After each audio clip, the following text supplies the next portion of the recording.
fun next weekend. Toledo and Northwest Ohio, all about the car industry. And while GMs, Jeeps, and other automotive products are built here, there's a vehicle made by a company in Southeast Ohio that you may have never heard of or seen. Ken Frisch joins us from the King Midget Car Club, which is holding a huge gathering in Bowling Green next weekend. Good morning. Thanks for joining us today.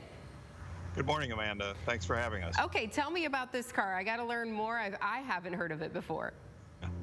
Well, the King Midget was made by Midget Motors in Athens, Ohio from 1946 to 1970. And there were two entrepreneurs, Claude Dry and Dale Orcutt, who created this company. And they were making all different types of vehicles, started with a single-seater and then went to a double-seater. And there's been a lot of collection of the cars over the years. You can see the different models on the screen, including the Junior, which you see now.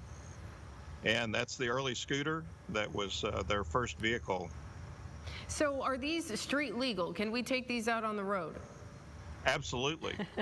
They were a very popular car. They were very economical. They had would go 50 to 60 miles to a gallon of gas and would go from about 35 to 50 miles an hour.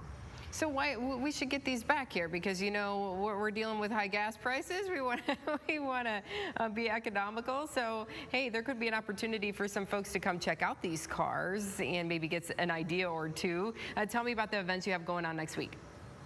All right. Well, every year we have our international Jamboree, and this year it's going to be based in Bowling Green, and we're going to have an opportunity to have the cars on display in several communities, including Bowling Green downtown on Friday night, and Pemberville on Thursday, August the 12th, and in Perrysburg on Saturday.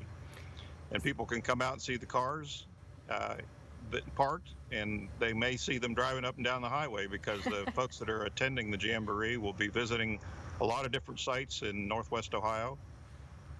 And how many cars are there out there that we will be seeing at these shows, and are they kind of hard to come by these days? Well, every day it seems like somebody finds one tucked away in a barn or out in a field someplace that's in pretty bad shape that they have to work on to pull back together. But we estimate that there are probably about 1,000 cars still available or still out functioning and moving around. There were probably about 5,000 of them built, and obviously many people kind of put them aside and have forgotten about them, or they fell apart after they got good use. But many of the club members are owners of cars that they've had for literally years. Some of them bought them directly from the factory, or they've been in their family over the years, and they've been passed on from one generation to the other. And it's a pretty serious group, like all car people. Car people are serious, and especially when they find, you know, one particular style or one particular car maker, or, you know, they really get all into it. And I bet there's been some serious hours and work and hard work gone into restoring these cars.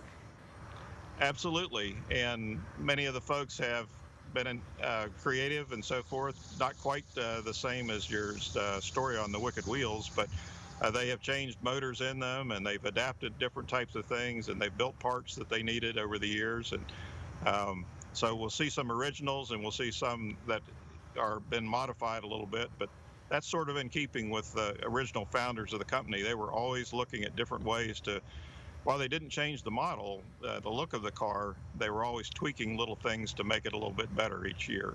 Tinkering around with it and improving. So you have an opportunity again next week. You're going to be in Pemberville on Thursday, then BG on Friday, and Perrysburg on Saturday, right? That's correct. And if people want to go somewhere to learn a little bit more information, where can they do that? Well, they can go to the International King Midget Car Club website. And get right on there, has all the details for you. Ken, really fascinating stuff. Thank you so much for joining us this morning. Thank you. Yep, take care. Well, coming up next on Toledo's Only